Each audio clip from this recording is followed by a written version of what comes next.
Hello, everyone, and welcome back to another episode of A God Shift. I'm your host, Shayna Rattler. Thank you so much for being here today. And before we get started, I would love if you would do me a favor. Wherever it is that you are listening to this episode, I want you to take a screenshot. Post that screenshot on your social media, tag us here at A God Shift, and then I just want to hear your biggest aha moment or your biggest takeaway from this episode. And the reason why I ask you to do that is not necessarily because I'm concerned about how many downloads my show has, but I am concerned about people recognizing that whatever it is that they're going through, that there's hope on the other side of that, and that there's God in the middle of that. And so the number of times that this episode gets shared, the more likely we are to all do our jobs in making sure that people are overcoming adversity as well as they can. I am going to read my guest bio. I've known her for, it'll be a year next month now. We're part of the same organization, and we happened to see each other in person again just a couple of months ago. So I'm excited to get into this conversation because it's one that we all need to hear. So my guest today is an RN, an MBA, and an MHS. She's an author, speaker, and certified health and wellness coach whose background in nursing and health services led her to seek new ways to educate and coach people to overcome health challenges. She is the award-winning author of 7 books and multiple DVDs, CDs, and decks. Her mission is to improve the health of the body of Christ. I want to welcome to the show, Susan Neal. Thanks so much, Shayna, for having me. I'm delighted to be here. I'm glad to have you. So, Susan, I just want to give a little bit of context for what is a God shift. So my definition of a God shift is the moment a disruption in your life collides with God's purpose, but then it's able to move you into greater possibility. And I believe that God is using unexpected circumstances, disruptions, challenges. Sometimes they're positive in our lives to get our attention so that he can really invite us into what it is that he has planned for us. So I would love if you could share with us a time that you've had to overcome some disruption in order to get to where you are today. So it was when I was 49, and up to that point, I had really great health. And at 49, I had a health crisis, and I ended up with 10 medical diagnoses and 2 surgeries within like 15 months. Oh, my. Yes, I could barely get out of bed. It was like every month was something new. I mean, it affected, from emotionally, from depression to hormones to, hormone imbalance to a hole in my retina to have emergency surgery on my eye so I didn't lose my vision. I mean, it was just all sorts of random stuff. And it all started with an abscess tooth. And I had a crown put on it, but I didn't realize it was abscessed. And 9 months later, they found it, and it had just wreaked havoc on your body. If anybody has dental issues like that, get it taken care of because it's very close to your brain. Yeah. Anyway, that was my God shift. Yeah. It took a year and a half, 2 years to pull out of that to where I could become active and, start to be myself again. And I'm a nurse. I have a master's in health science, and I had to really also dig deep because I had like 3 or 4 different doctors, and they did all they could for me. But I had to figure out other things that I had to pull out of it. And then like 5 years later, I was like, I've got to write about this. I have got to help other people improve their health, improve their well-being, improve their weight so that they can get to the point and serve God to the best of their ability. As you were talking about that story, I drew so many natural parallels to life. How if you have a small problem, whether it's in your health or your finances or your relationships or anything, and it doesn't get addressed, that it not only becomes a bigger problem in that area of life, but it can spill over into other areas of life as well. So you have this tooth problem that, any of us who have a tooth problem or any problem that's isolated to one part of our bodies, you just assume they're going to fix that one thing and I'm going to go on with my life. but that didn't happen to you. So what would you say that you learned during this entire process? Oh, I learned so much. I went back to the dentist 3 times and they took x-rays and it wasn't abscessed yet. Well, one thing that I had that was really interesting was a candida overgrowth in my gastrointestinal tract, because after they did find my abscess tooth, I had antibiotics and I had um, uh, um, a steroid. Okay, like 2 weeks of steroids. Anyway, it just wreaked havoc on my gastrointestinal tract, wiped Mhm. clean. The good guys were gone and the bad Bad guys. guys were running over. Oh, and so there's one thing. It's like God makes our gastrointestinal tract beautifully balanced, probiotics and a little bit of yeast. And so there's this yeast in our GI tract called Candida. Well, the antibiotics don't kill it. And so it overgrows. Well, Candida is like a monster inside of you, and it loves sugar, refined carbohydrates, and alcoholic beverages. Oh It God. doesn't care which one All the you things I love. consume. So I was like eating Ghirardelli chocolate and red wine every night. I'm like going, I usually have a candy bar, maybe 2 a year. Yeah. What is going on with me? So I had to figure out what was going on, because that's not mainstream medicine. And to get rid of this, you have to starve it. You have to not eat those things that the monster inside of you is craving and winning. And you have to take probiotics. You have to balance your gut. You have to take a candida cleanse to kill it. And so I created a quiz for listeners. It's called candyquiz.com, CANDI quiz.com, because if you're craving those types of products, and the sugar, the refined carbohydrates, the alcoholic beverages, and you don't have the control, which many of us don't Yeah. anymore, it could be that. So if you balance your gastrointestinal tract, you can get back online and you have self-control again. Yeah. Because I understand the monster taking control and there's no control. Yeah. I want to talk about that for a second, the control piece, because I jokingly, it's not really a joke, but I jokingly say all the time, I have no control when it comes to food. I have no discipline when it comes to food. If I see it, I'm going to eat it. I actually, at the time of this recording, I have a job right now that is literally the reason why I'm gaining weight right now is because there's so many snacks in the kitchen. And if they're Mm. there, I'm going to eat them, versus when I come home and I'm by myself, I don't buy the things that I know that I don't want to eat. But I want to talk about the things that we can control and the things that we can't control, because when we have an upset in our health, that is definitely a form of disruption. And God gives us authority over all things in the earth. In the beginning of the Bible, it says, I'm going to make man in my image and my likeness, and he'll have dominion over the earth, which means that we actually have dominion over our health as well. If Mhm. there's a few things that we avoid and a few things that we do right. And so in your experience, because you've not only worked in mental health, which means you've worked with a lot of people, but you've worked in healthcare as well. And so what have you noticed? Because God uses things to get our attention.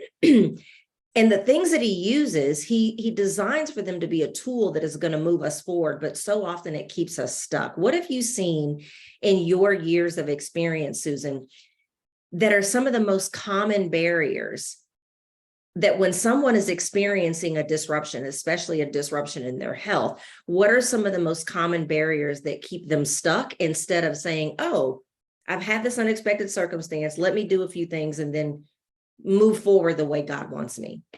So what I found is, like, what I deal with healthy living and all is an emotional wound. Mm, Could be, trauma, could be unforgiveness. And could be, we have these emotions and we don't know how to deal with them. So we stuff them with food.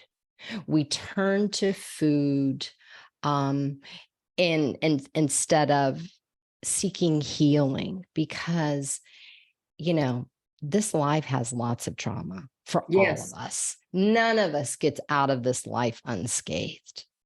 And those emotional wounds need to be healed. And my readers said, I have a book called 7 Steps to Get Off Sugar and Carbohydrates. And they said, Susan, we need something deeper.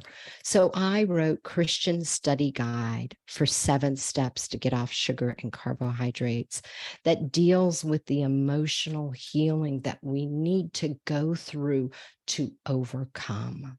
Yeah. That is so good. I'm an occupational therapist by trade. I don't practice anymore.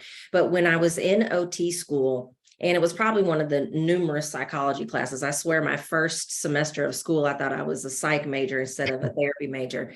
But they talked about psychosomatic, and they talked about the symptoms that we can experience emotionally, if not rectified, can actually have physical manifestations in our body. And so I love that you touched on something that most people don't think of, because our knee-jerk reaction when we're thinking about taking control of our health is always around moving our bodies more and eating less, or eating more of the right things. And I love that you talked about the fact that our emotional wounds, if they're not handled, can actually lead to poor health. Yes, yes. So That's I such a like to get revelation for some people. Yeah, I like to get to the root cause, because if we resolve the root cause, we're going to have much more of a chance of succeeding. And Yes. like in my books, I bring along God, because Yes. how can we make these changes without his help, without his power? Especially in Western medicine, we don't practice root. We don't treat the roots, we treat the leaves. And Yes. so, if we're not going to take a more functional approach, if we're not going to take a more spiritual approach, it's going to be a lot more difficult for us to get over these emotional strongholds and get over the things that are causing our poor health. So, Susan, we're going to take a quick break. And when we come back, I want you to share some tips of how we can kind of bring all this together in our lives. We'll be right back.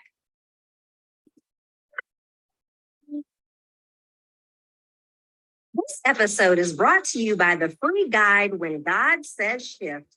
Inside, you'll discover the 4 shifts required to reveal God's plan, to ditch disruption or delay, and get his blessings faster. Head to GodSaysShift.com to access it now. All right, all right. So health can be a disruption. God can use health to get our attention. I always say, like, I love meat. And I say, the only way that I'm ever going to give up meat is if the doctors tell me it's going to kill me, So I say that to say, like, there are things in our health that can really drive home getting our attention, that it's time to make some life changes. And so if our listeners are listening to this and they're like, you know what, I really want to begin to take control of my health. I really want to figure out what's going on with my GI tract that could be contributing to other things. I really want to figure out how to get off the sugars and the carbs, because Lord knows that's what's contributing to my 12 pounds of excess. But this is not about me. So, Susan, if someone is listening to this episode and they say, I want to take the disruption that I'm experiencing in my health and actually use it as a tool to move my life forward in a more positive way, what would be the best advice that you could give them that they could start doing right away? Well, I would say look at your plate and eat God's foods. That's so good. It can be as simple as that. Like if this product that is on your plate is shredded up and it's in squares and cubes and whatever, and it doesn't recognize, you can't recognize it is coming from the garden or off the ranch, don't eat it. Oh, that's good. Eat your meats, eat your vegetables. God gave us 100 different vegetables, and we usually eat like 5 of them. Let's try the other 95. Yes. Fruits, whole grains. You do not want to eat white flour. You don't want to eat white rice, but eat brown rice. I avoid wheat altogether, because in this country, it's GMO. It's not healthy for you. We have nuts and seeds and So, he gave us a lot of things to eat and eat variety, eat things that are in season. So that is the biggest thing. Um, Drink water. Yeah. God gave us water. Filter your water. And so drink water. And instead of the different beverages that, drink your 1 to 2 cups of tea or coffee. But But other the than rest that, of the drink day, drink water. water. Yeah, because that's what God gave us to drink, not Yeah. any other kind of beverages. And don't drink those frappuccinos and those coffees that you get that are loaded with sugar. I Yeah. use stevia in my tea. So, and intermittent fasting is excellent. Just go in the morning for as long as you can go, drink loads of water. And then, 10 o'clock, okay, I'm starting to get an urge to eat. Go ahead and eat then. Yeah. And deciding is the first step in my book, 7 Steps to Get Off Sugar and Carbs. And that is the hardest step. Yeah. Once you decide, then you can make the changes.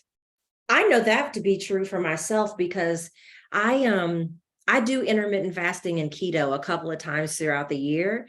And I know whether I'm in the right mind frame in order to be able to do that successfully at any given time. And I have to make the decision like, okay, I'm going to do this because I could tell you that like right now I'm in the middle of a move. I'm in the middle of a breakup, like all these things that I'm like, I don't know that with everything that I have going on in my life this week, that this would be a week that I would be successful at making the decision to do my intermittent fasting and my keto. But the next week I may be like, you know what? I'm in a really good space and I know I can dedicate myself to this.